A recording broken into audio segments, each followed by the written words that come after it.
नम्र निवेदन की केवाग शिक्षण संस्था नाशिक ही महाराष्ट्रातील एक नामांकित शिक्षण संस्था आहे।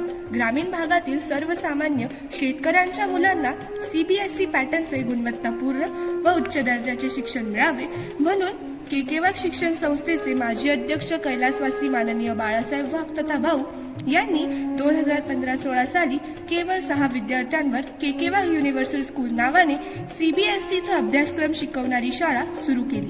2015-16 साली सुरू झालेल्या या शाळेत 2023-24 या शैक्षणिक वर्षात नर्सरी ते इयत्ता 8वी या वर्गाचे 450 विद्यार्थी आनंददायी व गुणवत्तापूर्ण शिक्षण घेत आहेत। शाळेची इमारत जपानी पॅगोडा मॉडेलची असून वातावरण नैसर्गिक व आल्हाददायक आहे। शाळेला प्रशस्त क्रीडांगण व संगीत कक्ष, संगणक कक्ष, क्रीडा कक्ष, बस सुविधा उपलब्ध आहे। तसेच सर्वात महत्त्वाचे उच्च शिक्षित व अनुभवी शिक्षक वृंद आहे। या परिसरातील व निफाड तालुक्यातील इतर सर्व पालकांना नम्र विनंती व निवेदन, आपल्या पाल्याच्या उज्ज्वल भविष्यासाठी 2024-25 चा प्रवेश आजच निश्चित करावा। धन्यवाद।